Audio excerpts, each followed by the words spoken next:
Pour essayer de comprendre, on a fait le plan de cette soirée, un peu la manière dont nous avons vécu les choses, et pour essayer de donner du sens aux choses.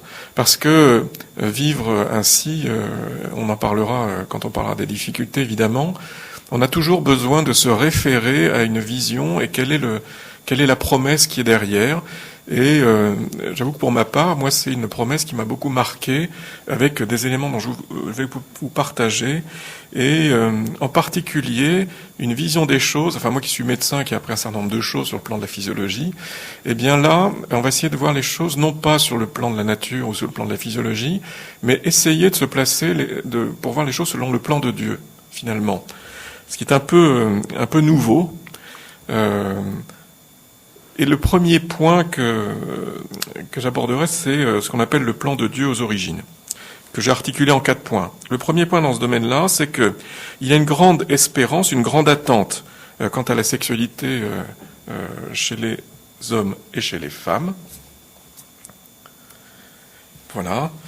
Et parce que il y a, enfin ça c'est Jean-Paul II qui le dit, c'est qu'il y a dans notre cœur d'hommes et de femmes, une marque indélébile qui est ce que Jean-Paul II appelle l'écho lointain du plan de Dieu sur le couple humain, sur la sexualité humaine. Il y a quelque chose qui est imprimé en nous, qui est au tréfonds de nos êtres, et qui fait que cela résonne, et qu'il y a une forte attente dans ce domaine. Et le plan de Dieu serait de mettre dans notre chair l'image de la communion de la Trinité. Donc c'est très fort comme parole, parce que c'est mettre dans notre vulnérabilité, dans notre pauvreté, comme une icône, comme une image de ce que sont les relations entre le Père, qui est tout amour donné, le Fils, qui est tout amour reçu, et l'Esprit, qui est tout amour échangé.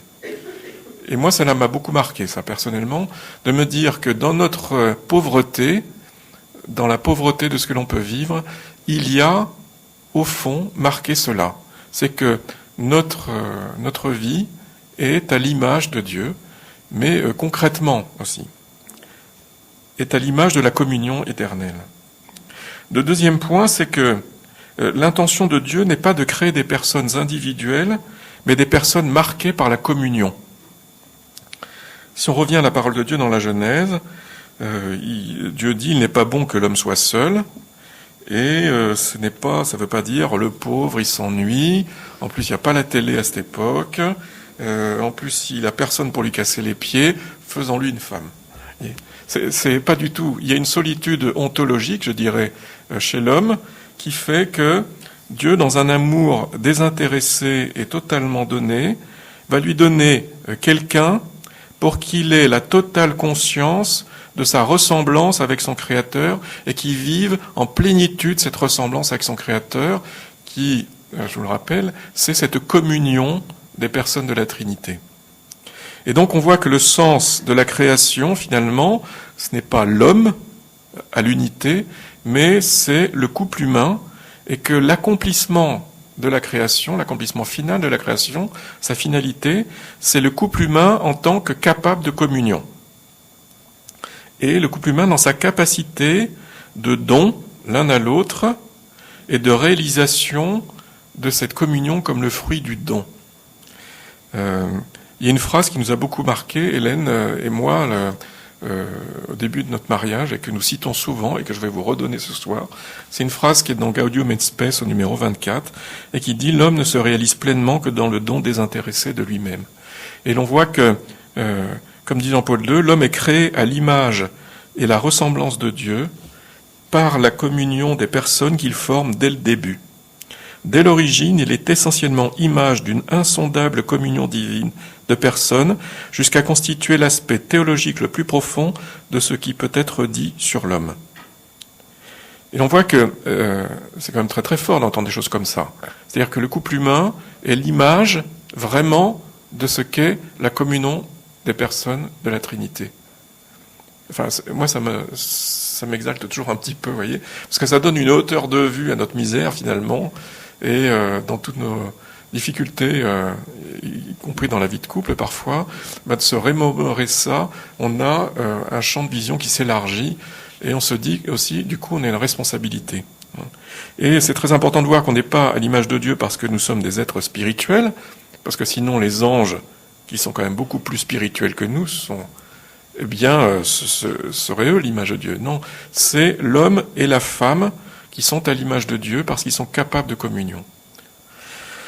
Le troisième point, c'est que cette communion entre l'homme et la femme leur permet d'être source de vie.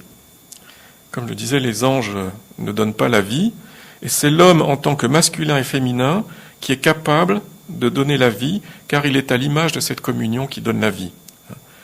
Si Dieu est vie parce qu'il est communion, eh bien nous sommes appelés à donner la vie parce que nous sommes des êtres de communion.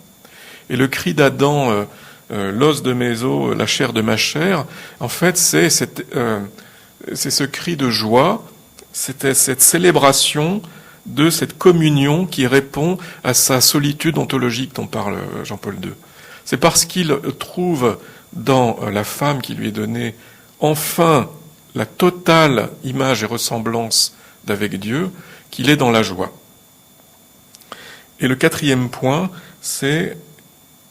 qui est un point quand même très important, c'est qu'à l'origine, il y avait une totale transparence dans le regard sur les signes de masculinité, les signes de féminité, parce que ils sont vus comme des signes de communion. Jean-Paul II, le 20 février 80, là on vous a mis la citation, dit « Le corps, par sa visible masculinité et féminité, le corps et seulement lui est capable de rendre visible l'invisible, le spirituel et le divin. » Il a été créé pour transférer dans la réalité visible du monde le mystère caché de toute éternité en Dieu et en être le signe visible. C'est très fort de se dire ça, c'est que nous avons un corps qui est pour transmettre un mystère caché, et ce mystère caché, c'est pas n'importe quel mystère, c'est le mystère de Dieu et de la communion de Dieu dans la Trinité. Et donc c'est une sacrée, je dirais à la fois responsabilité, c'est une sacrée joie finalement, c'est que de dire qu'en quelque sorte notre corps est une sorte d'épiphanie. On peut le dire, parce que c'est pas moi qui l'ai dit, c'est Jean-Paul II, c'est une épiphanie de Dieu. Et la vocation de notre corps, hommes et femmes, est de révéler Dieu. Jean-Paul II, dans la lettre aux familles, aussi au numéro 8, dit « La communion des personnes découle en un sens du mystère du nous trinitaire. Et donc la communion conjugale se rattache elle aussi à ce mystère. » Et donc on voit que la différence sexuelle dans la Genèse n'est signifiée que pour l'homme, mâle et femelle, parce qu'elle est en relation avec l'image de Dieu. On parle des couples d'animaux, par exemple, dans la Genèse, lorsqu'il se met à pleuvoir et que tout le monde part dans la barque de Noé. Mais dans la création, on parle de la création des animaux, mais quand on parle de l'homme, on parle masculin-féminin, et parce que la sexualité humaine n'est pas, au contraire, pour nous rendre semblables à des animaux, mais pour nous rendre semblables à Dieu. Et notre sexualité humaine n'est pas la sublimation, je dirais, d'une sexualité animale, mais elle existe parce qu'elle nous fait prendre partie, en quelque sorte, de la communion des personnes divines. Ce n'est pas la part de la bête en nous, c'est la part du divin en nous. Et c'est ça qui est très important, parce que cela donne une grande profondeur à ce que l'on peut chercher à vivre d'abord, que l'instinct sexuel est un don de Dieu, et non pas quelque chose à réprimer forcément, ou à malmener. Mais, d'un autre côté, c'est que notre modèle, finalement, n'est pas la recherche de l'orgasme à tout prix, mais la recherche d'une communion qui est à l'image de la communion des personnes divines. Jean Vanier, dans son livre « Hommes et femmes, il les filles », explique que dans la relation sexuelle, il n'y a pas d'abord en nous un cri pour la génitalité, le plaisir sexuel, mais un cri pour la rencontre, pour la relation, pour la communion. Donc on voit donc qu'on ne peut pas être chrétien et mépriser le corps, on ne peut pas être chrétien et mépriser la sexualité, on ne peut pas être chrétien et mépriser la relation conjugale. C'est ontologiquement impossible.